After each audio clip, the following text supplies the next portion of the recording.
J'ai effacé une lignée entière d'un geste du pouce. Ma famille m'avait trahi, je les ai condamnés à l'oubli éternel. Et maintenant, alors que les sirènes hurlent dans les rues pluvieuses de Paris, je me demande si la vengeance est un poison qui ronge d'abord celui qui l'avale. C'était un soir d'automne 2023, sous un ciel bas et chargé de plomb qui pesait sur le quartier du Marais comme une malédiction. J'avais 38 ans, et ma vie, jusqu'alors, n'était qu'un tissu de silence et de mensonges cousus main par ceux que j'appelais les miens. Les Duval, une famille bourgeoise parisienne, avec ses salons lambrissés du 7e arrondissement, ces dîners où l'on disséquait le monde à coups de verre de Bordeaux et de regards en coin. Mon père, Édouard, l'avocat aux tempes grisonnantes et aux discours ciselés comme des plaidoiries. Ma mère, Isabelle, la galeriste aux ongles laqués de rouge qui collectionnait les Picasso volés autant que les secrets. Et mon frère aîné, Laurent, l'héritier prodigue, banquier chez BNP Paribas, avec son sourire carnassier et ses dettes cachées sous des costumes sur mesure. J'étais la cadette, Claire, celle qu'on tolérait comme on tolère une tache sur un tapis persan, avec une grimace polie. Photographe freelance, je passais mes jours à capturer les ombres des ruelles oubliées de Belleville, à voler des instants volés aux âmes errantes.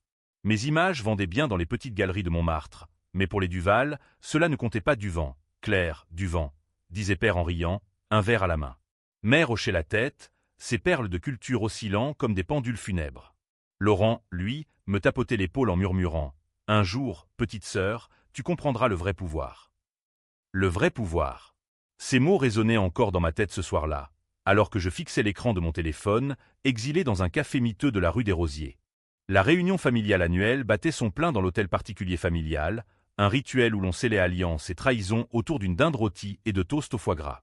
J'y avais été convié, bien sûr, par pitié ou par habitude. Mais à la dernière minute, un SMS de Laurent. « Désolé, Claire, pas de place pour toi ce soir. Problème de traiteur. On rattrapera. » Mensonge. J'avais vu les photos sur Instagram, postées par une cousine. La table dressée pour 12, rire figé en pixels, et pas une chaise vide. Pas pour moi. La rage monta comme une marée noire, salée de larmes que je refusais de verser. J'avais toujours su que j'étais l'intruse, la bâtarde de l'ombre.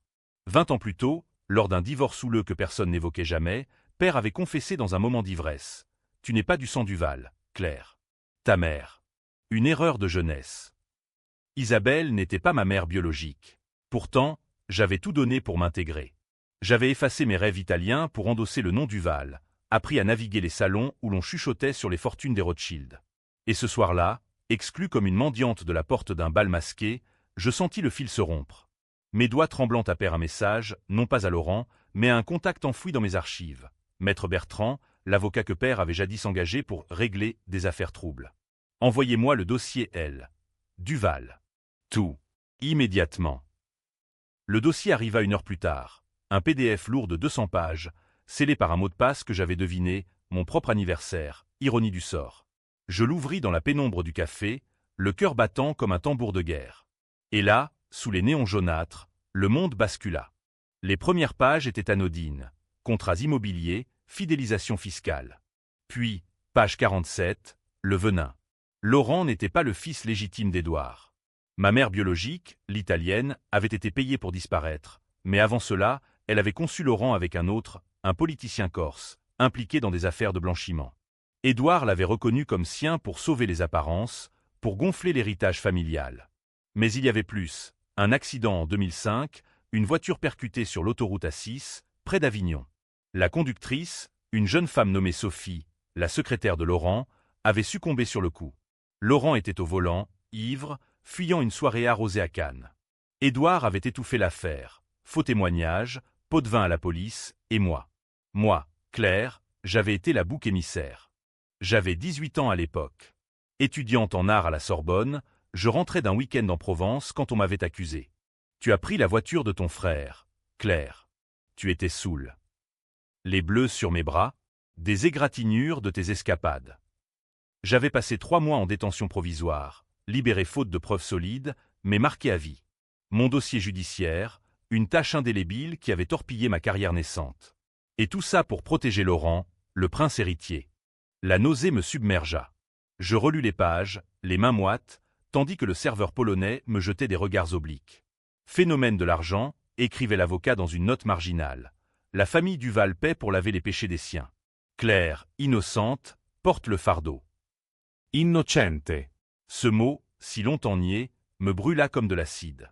Ils m'avaient sacrifié sur l'autel de leur hypocrisie, ces Duval qui se targuaient de noblesse républicaine, descendants autoproclamés des révolutionnaires de 1789.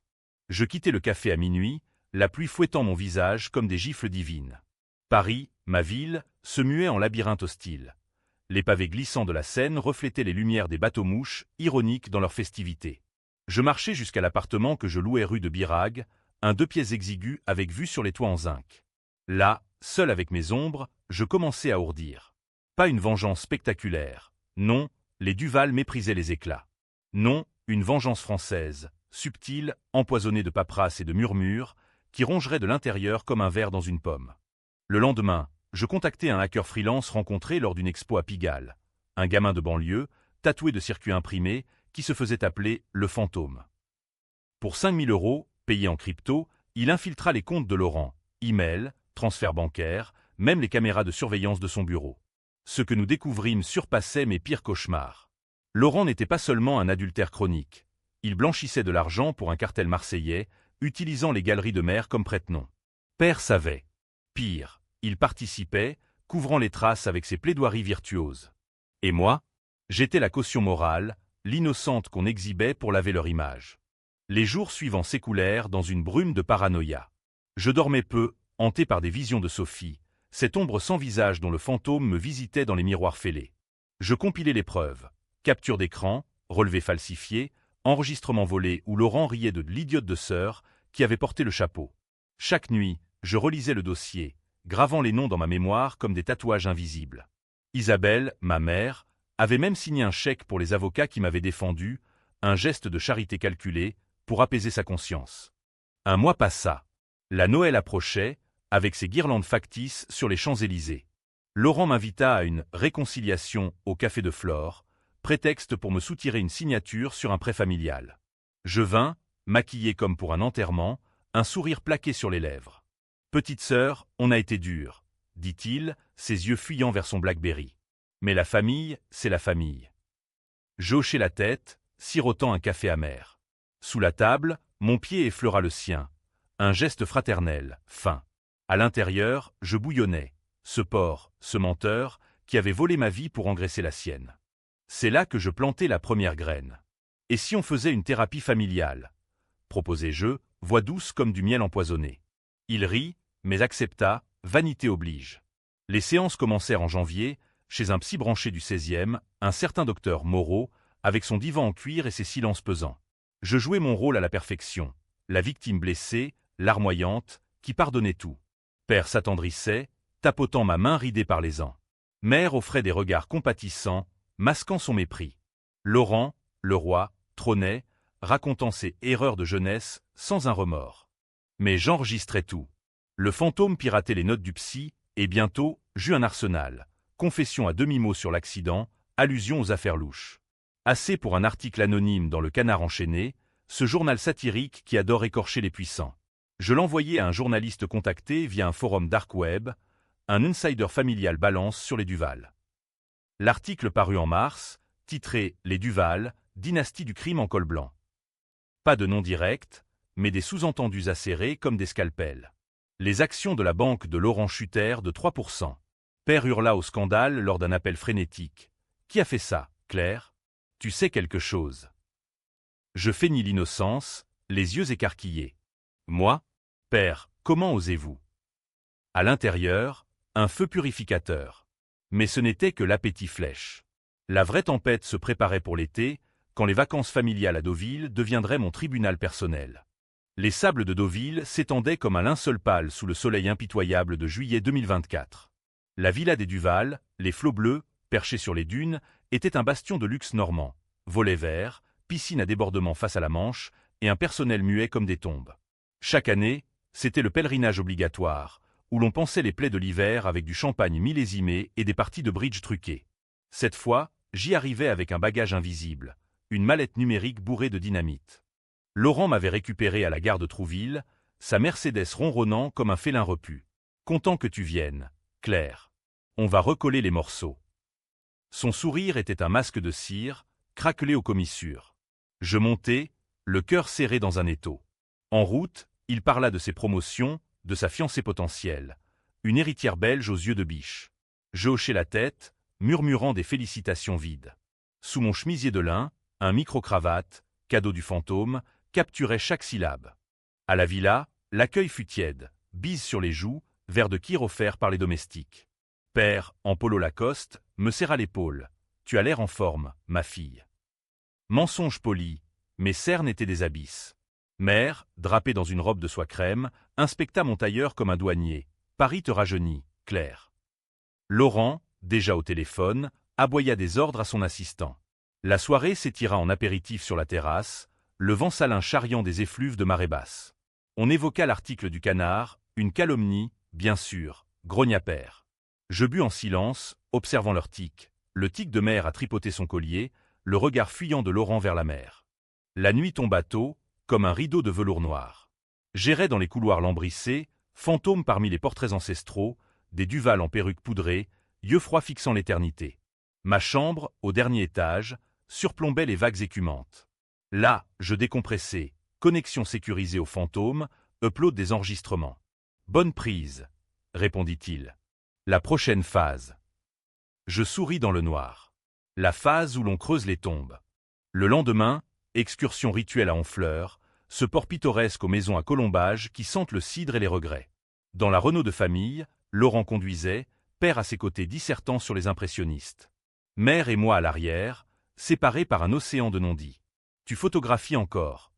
Demanda-t-elle, voix mielleuse. Oui, des ruines. Des vies brisées. Elle pâlit légèrement, mais se reprit. Poétique, ma chérie. Poétique. Si elle savait que j'avais déjà croqué son portrait, non en argentique, mais en pixels incriminants, virement suspect vers des comptes offshore, signé de sa main élégante. À Honfleur, tandis qu'il flânait au marché aux poissons, je m'éclipsais dans un cybercafé enfumé. Un email anonyme à la brigade financière. Pièce jointe, timeline, preuve irréfutable. Pas tout, juste assez pour lancer les chiens. Affaire Duval, soupçon de blanchiment. Envoyé. Le fantôme, en parallèle, infiltra le système de la villa. Caméra piratée, micro dans les salons. Deauville devint mon observatoire, un théâtre où les acteurs ignoraient le metteur en scène. Les premiers craquements apparurent le 3e jour. Père reçut un appel lors du petit déjeuner, son visage vira au cendré. Les impôts? Une erreur, bien sûr. Mais ses mains tremblaient sur la corbeille au petit pain. Laurent, alerté, passa la matinée au téléphone, jurant en provençal appris lors de ses voyages d'affaires à Marseille. Mère, sentant le vent tourner, se retira dans sa chambre, prétextant une migraine. Moi, je proposai une balade à cheval sur la plage, pour détendre l'atmosphère. Ils acceptèrent, las. Sous le ciel bas de Normandie, galopant sur le sable mouillé, je sentis la liberté pour la première fois depuis des lustres. Le vent chassait les nuages, et avec eux, les chaînes invisibles. Ce soir-là, dîner tendu, homard breton, mais l'appétit en berne. Laurent Buttrot, ses yeux injectés de rouge fixant les miens. Tu es bizarre, Claire. Qu'est-ce qui te ronge? Je ris, un rire de gorgone. Rien, grand frère. Juste le sel de la mer. La nuit suivante, l'orage éclata, littéralement. Tonnerre roulant sur la Manche, éclairs zébrant le ciel comme des veines ouvertes. Je ne dormais pas, j'attendais. À 2 heures, un bruit de pas dans le couloir. La porte s'entr'ouvrit. Laurent, silhouette massive en peignoir, whisky à la main. Claire. Faut qu'on parle. Il s'assit au bord du lit, odeur de tabac froid et de peur. L'article, les flics. C'est toi, hein? Je feignis le sommeil éveillé, battant des cils. Quoi? Tu délires. Mais il insista, voix basse, conspiratrice. Écoute, si c'est pour l'accident. Sophie, c'était un malheur. Père a tout arrangé pour te protéger. Tu étais jeune, vulnérable. Protéger. Leermot me gifla. Me protéger en me jetant au loup, murmurai-je. Il sursauta, puis rit nerveusement. Exagéré. On est famille. Famille. Je hochai la tête, tendant la main comme pour un pacte. Au lieu de ça, je sortis mon téléphone de sous l'oreiller, l'enregistrement tournait. Raconte-moi tout, Laurent. Pour guérir. Il mordit à l'hameçon, déversant son âme. L'ivresse fatale, le corps de Sophie éjecté comme une poupée brisée, les pots de vin à 50 000 €, mon arrestation comme diversion parfaite. Tu as porté le chapeau si bien, petite sœur. Sans rancune. Sans rancune. Je l'écoutais jusqu'au bout, le cœur un bloc de glace. Quand il partit, titubant, je cliquais stop. Upload immédiat. Le fantôme, c'est de l'or. Diffusion. Pas encore. Laissez mijoter. Les jours suivants furent un lent empoisonnement. Les enquêteurs frappèrent à la villa le 6e jour, 2 inspecteurs en civil, accent parisien tranchant. Monsieur Duval, quelques questions sur des transferts. Père blêmi, invoquant son avocat. Laurent s'enferma dans son bureau, aboyant des ordres. Mère, hystérique, me confia. Claire, dis-leur que c'est une erreur. Pour nous. Pour nous. Je promis, les yeux humides. Intérieurement, je jubilais, la fissure s'élargissait. La 7e nuit, twist inattendu. Une lettre anonyme glissée sous ma porte. Arrêtez, ou votre secret sort. Mon secret? J'en eus froid dans le dos. Le fantôme fouilla. Trace d'un traître dans nos rangs? Non, c'était Isabelle. Ma mère, qui avait flairé le vent, engageait un privé pour me surveiller. Elle savait. Et elle contre-attaqua. Le duel s'engagea en silence. Elle m'invita à thé dans le jardin, sous les rosiers fanés. Claire, ma chérie, je sais porter. Investigation. Ses yeux, durs comme des émeraudes, me transpercèrent. La famille passe avant tout. Arrête, et on oublie l'accident. Sinon, elle révélerait mon propre péché. Une fausse déclaration fiscale sur mes ventes photos, bagatelle de 10 000 €. Chantage pur, à la française. Je quittais Deauville 2 jours plus tôt, prétextant un shooting à Lyon. Dans le train, je complotais. Isabelle venait de signer son arrêt de mort sociale. Le fantôme exhuma ses propres squelettes. Une affaire de tableau volé, revendue à des oligarques russes via sa galerie. J'envoyais ça à un critique d'art influx. Exposition Duval, chef d'œuvre ou butin de guerre. Paris m'accueillit en août, moite et oppressante. L'appartement rue de Birague puait le renfermer. Je l'aéris en écoutant les messages vocaux affolés. Père suppliant un retour, Laurent menaçant vaguement, mère silencieuse. Le Canard publia un suivi, la galerie Duval dans la tourmente. Les clients fuyaient, les investisseurs se défilaient. Et moi, je photographiais la tour Eiffel au crépuscule, capturant sa solitude métallique, miroir de la mienne. Septembre apporta les premières arrestations. Pas encore les Duval, mais des complices. Un comptable marseillais, cueilli à l'aéroport d'Orly. Un galeriste lyonnais, menotté dans son atelier. Les médias s'emparèrent. Scandale financier ébranle la finance parisienne. Le nom Duval circulait en whisper, comme un virus. Père à plat. Reviens, Claire. On a besoin de toi. Besoin. Pour la première fois, c'était vrai. Je refusais. Au lieu de ça, je préparais le coup fatal, le SMS. Octobre, feuilles mortes jonchant les boulevards.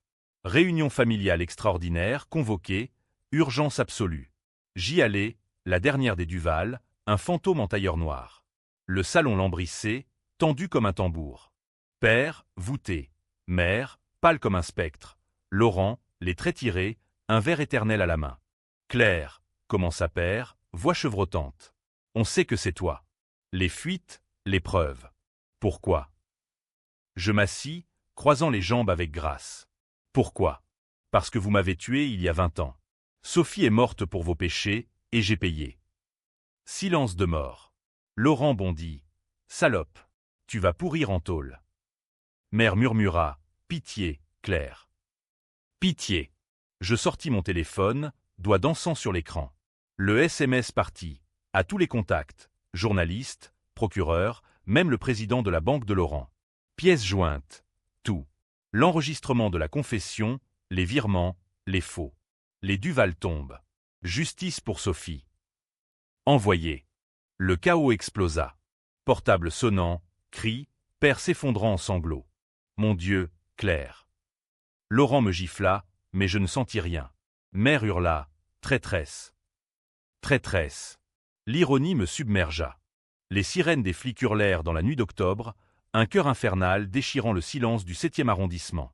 Debout au milieu du salon Duval, entouré de débris de vaisselle brisée et de regards haineux, je savourais l'apocalypse. Père, effondré dans son fauteuil Voltaire, marmonnait des prières laïques à Voltaire lui-même.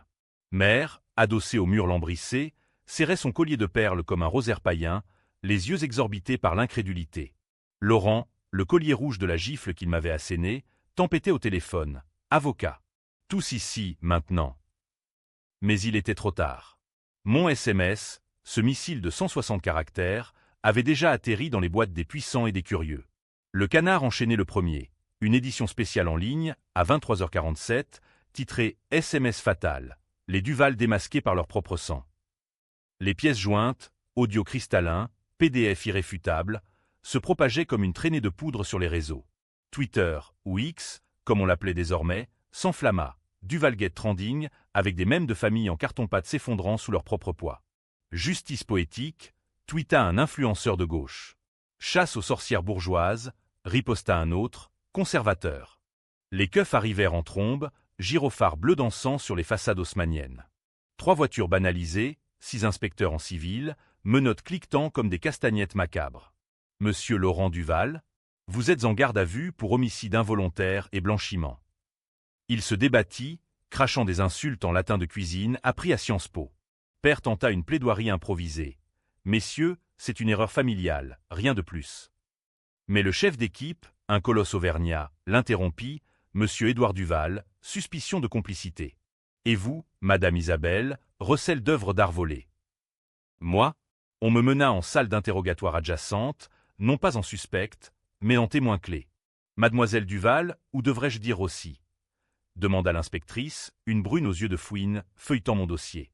Rossi, mon nom de naissance, exhumé des abysses administratifs. Je souris faiblement, Claire Duval suffira. J'ai porté ce nom comme une croix. Elle hocha la tête, presque compatissante. Votre SMS. Courageux. Ou suicidaire. Suicidaire. Peut-être. La nuit s'étira en un interrogatoire marathon. Café tiède, néon cru, questions qui fouillaient comme des sondes. Pourquoi maintenant? Vengeance. Je répondis avec une honnêteté chirurgicale, dévidant le fil de ma vie, l'exclusion, le dossier, l'accident de Sophie.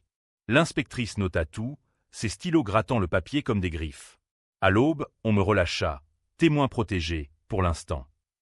Dehors, Paris s'éveillait sous une brume automnale, les feuilles des platanes virevoltant comme des confettis funèbres.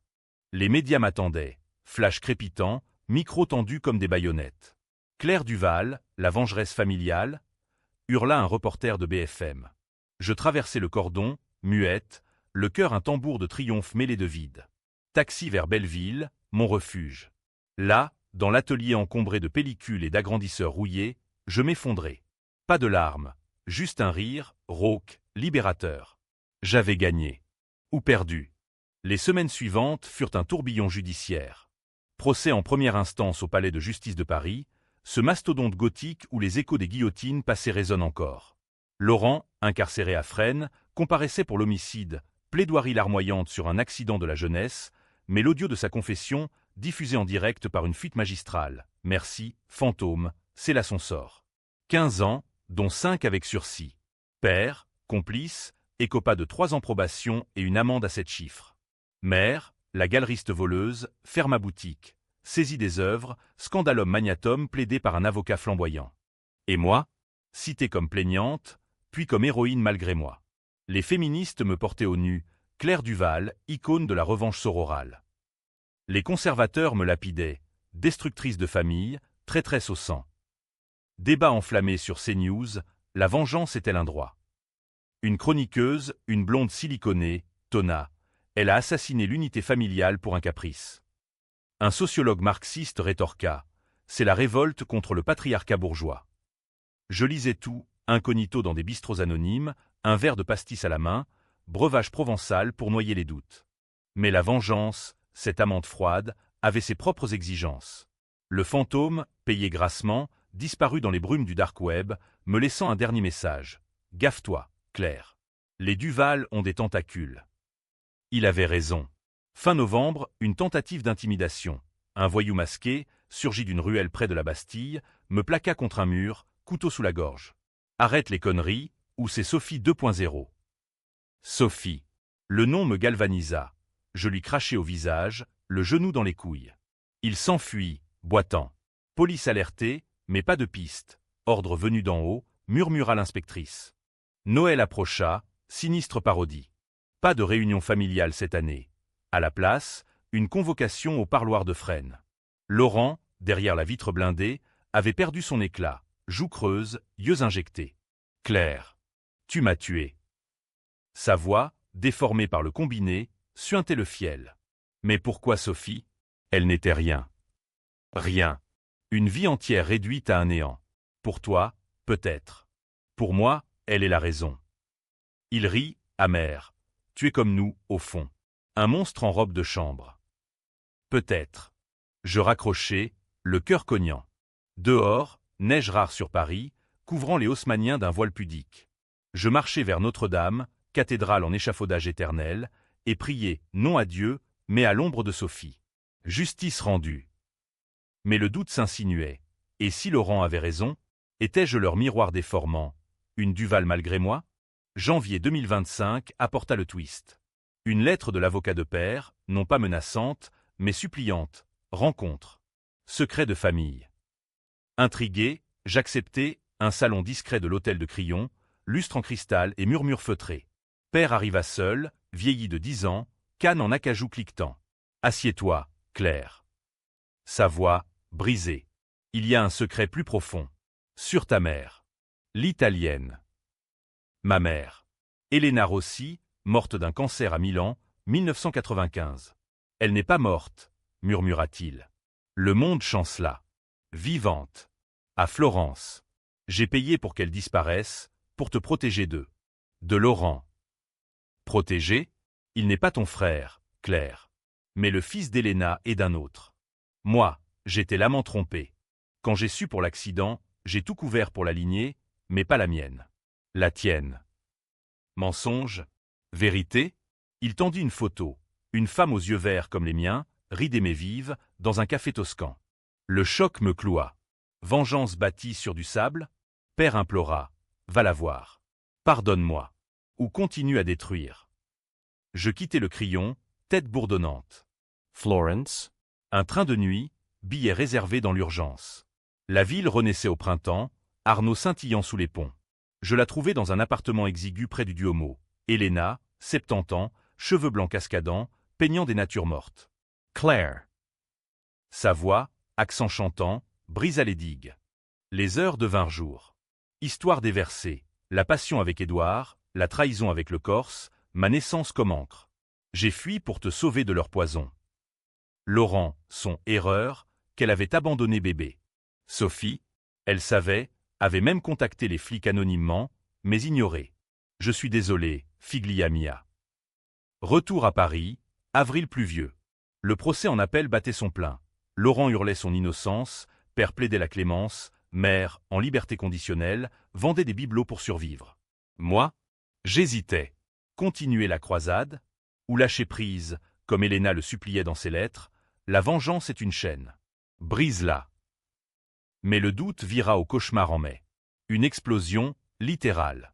La galerie de mer, vidée mais pas détruite, sauta dans une nuit sans lune. Cocktail Molotov, signature d'un créancier marseillais. Elle s'en sortit avec des brûlures, hospitalisée à la Pitié. Visite forcée, son visage bandé, yeux accusateurs. C'est toi, Claire? Tes fuites ont attiré les loups. Négation instinctive. Mais la culpabilité rongeait. L'été 2025 s'abattit sur Paris comme une fièvre tropicale, l'air lourd d'ozone et de rancune non dite. La visite à Isabelle à l'hôpital Cochin, non, la Pitié-Salpêtrière, ce labyrinthe de souffrance, me hanta des semaines. Son lit, entouré de monitors bipant comme des cœurs mécaniques, puait le désinfectant et la défaite. Claire, avait-elle croassé, voix éraillée par les fumées, tu as gagné. Regarde ce qu'il reste. Son reflet dans la vitre, une momie momifiée, perles fondues sur sa poitrine. Je partis sans un mot, mais ses yeux qui m'avaient toisé pendant 30 ans, me poursuivirent dans les couloirs labyrinthiques. De retour à Belleville, mon atelier devint bunker. Le fantôme, rappelé d'urgence, renforça les sécurités, VPNS en cascade, caméra factice aux fenêtres. Les Duval contre-attaquent, avertit-il. Effectivement, article commandité dans Valeurs Actuelles, me dépeignant comme une hystérique en chef, une fille ingrate sabotant l'héritage français. Un podcast conspirationniste à la plus loin. Claire Rossi, agent italien, vendu à la mafia corse pour venger un adultère vieux de 30 ans. Rire enregistré, mais le poison suintait. Mes gigues photos s'évaporèrent, galerie muette, client fantôme. Pourtant, une braise persistait, Elena. Ces lettres de Florence arrivaient comme des bouffées d'air pur, écrites d'une plume italienne fluide. Viens, Figlia. Laisse Paris à ses fantômes. J'y songeais, bagage fait à demi. Mais la justice, cette amante jalouse, me retenait. Le procès en appel de Laurent ouvrait en juin au tribunal de grande instance, salle des assises bondée de journalistes et de badauds titillés par le scandale. J'y assistais, anonyme au fond, voilé d'un chapeau noir. Laurent, en costume gris, avait maigri en spectre, plaidoirie larmoyante sur la sœur manipulatrice qu'il avait piégée. L'avocat, un requin aux dents d'or, projeta des montages, moi, en train de fabriquer les audios, deepfake soi-disant. Le jury hésita, des murmures de doute. Père, témoin, jura, Claire a toujours été instable. L'accident? Une fable qu'elle s'est inventée. Instable. Le mot me lacéra. Mais la procureure, une femme au chignon serré comme une armure, contre-attaqua férocement. Messieurs, mesdames, voici la vérité brute. L'audio original joua, ma voix off. Raconte-moi tout. Laurent blêmit, bafouilla. Le verdict tomba comme un couperet. 20 ans ferme, sans remise. Cri dans la salle. Laurent me chercha du regard, yeux fous de haine. Salope. Tu paieras. Hurla-t-il avant qu'on l'emporte. Paiera. Promesse ou malédiction. Père, condamné à 18 mois, s'effondra en audience. Ambulance, crise cardiaque. Il survécut, mais brisé, greffé, sous oxygène, dans une clinique privée de Neuilly. Mère, relaxée pour vice de procédure sur les tableaux, un technicisme du code pénal, rentra dans une villa familiale vidée de tout lustre. Elle m'appela une fois, « Viens voir ton œuvre, Claire. » Je vins. Les flots bleus? Non, l'hôtel particulier parisien, meubles saisis, tableaux aux murs nus comme des plaies ouvertes. Elle, en peignoir fané, servit un thé fade. Tu voulais nous humilier. Mission accomplie. Mais à quel prix? Prix. Mon propre, solitude absolue. Ami? Évaporé, craignant le contagion du scandale. Amant? Un vague photographe croate, fuit après un article sur la veuve noire des Duval. Seule Elena offrait un phare. Août, je pris le train pour Florence.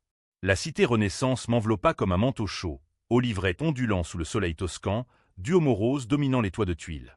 Elena m'attendait au café où la photo l'avait capturée. Embrassade, larmes salées de Pinot Grigio. Les semaines devinrent un baume.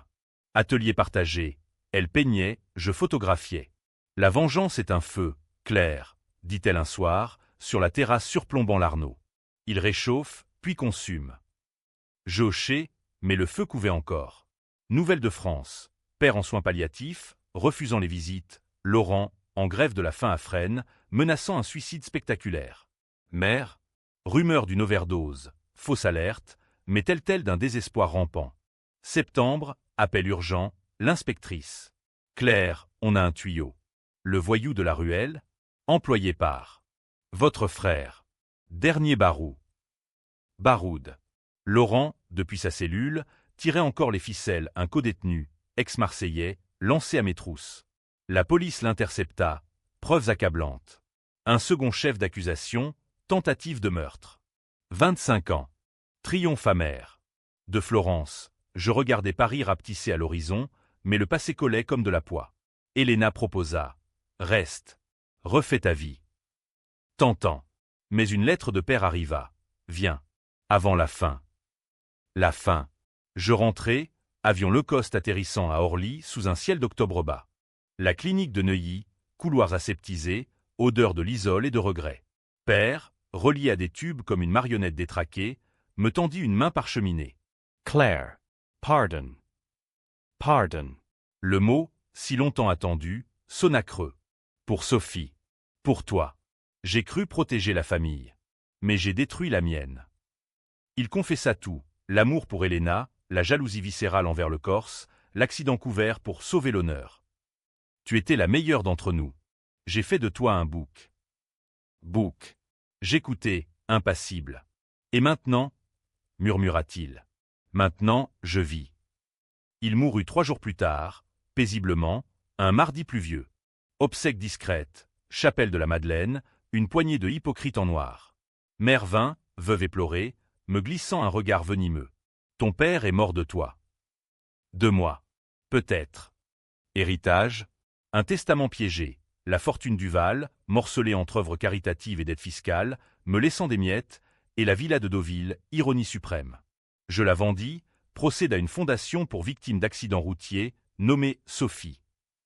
Mère, furieuse, porta plainte, abus de faiblesse sur mourant. Rejeté, mais le scandale repartit, tabloïd titrant « La fille qui a tué son père ». Novembre, tension maximale. Laurent, apprenant la mort, écrivit de Fresnes, « Papa mort. À ton tour ». Menace vide, mais glaçante. Le fantôme, inquiet, proposa une exfiltration. Argentine? Anonymat total. Tentant, mais non. J'étais française jusqu'à la moelle, têtue, vengeresse, indomptable. C'est alors que le contre-coup frappa. Une expo photo à la BNF, mes images, sélectionnées avant le chaos, exposées sous les voûtes Richelieu. Thème, ombre familiale. Ironie cosmique. Ouverture bondée, critique, curieux. Mais au milieu, un visage connu, la fiancée belge de Laurent, Élise, yeux rougis. Claire. Il m'a tout dit. Avant. Elle tendit une enveloppe, lettre de Laurent, écrite en cellule. Je t'aime, sœur. Et moi, mes vies. Vie. Le mot d'Héléna. Je pleurais enfin, là, sous les fresques baroques. Pas de joie, pas de deuil, juste épuisement. Décembre pointait, avec ses lumières factices. Je décidai, ni fuite, ni acharnement. Un dernier acte, témoignage public, interview à France Inter. La vengeance m'a libéré, mais pas guéri. Auditeurs divisés, certains applaudirent la catharsis, d'autres crièrent au masochisme. Héroïne ou victime? Titre à Libé. Mère, seule survivante, s'exila à Biarritz, vendant des cartes postales pour subsister. Dernier contact, un SMS laconique. Joyeux Noël, Claire. Ou pas. Le 10 décembre 2025, Paris grelottait sous un froid sibérien précoce, la Seine gelée par endroits comme les artères d'une ville en hibernation. Je marchais le long des quais, col relevé contre le vent mordant, un café fumant à emporter dans la main gantée. 2 ans jour pour jour depuis le SMS fatal. 2 ans de cendres et de phénix, de procès en écho et de nuits hantées par des fantômes en costume sur mesure. Laurent pourrissait à Clairvaux, sa peine commuée en perpétuité après une évasion ratée. Poignard improvisé sur un codétenu, ironie du sort. Mère, reléguée à une chambre de bonne à Montmartre, survivait de rentes misérables, son orgueil aussi flétri que ses roses fanées. Et moi, Claire Duval, ou Rossi, au choix, j'existais en sursis. L'expo à la BNF avait lancé une résurgence.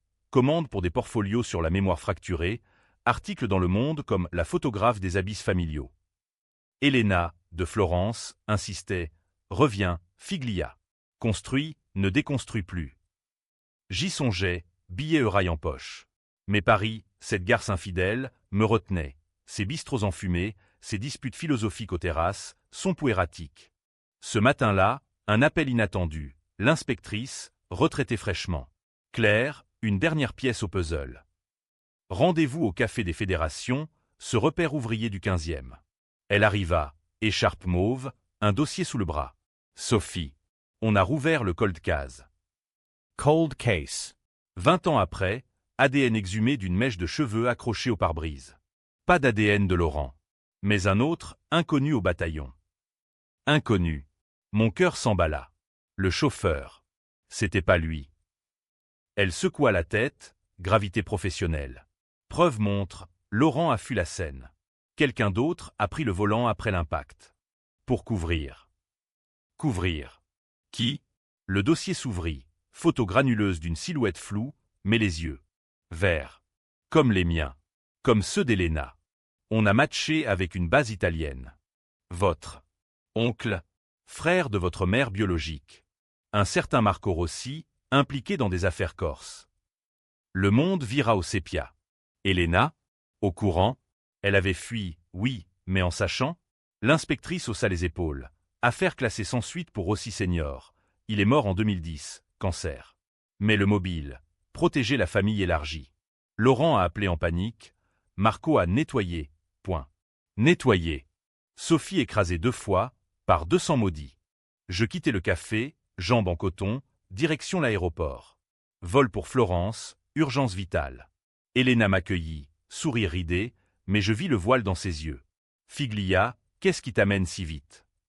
Je balançai le dossier sur la table en chaîne. Sophie. Marco. Toi.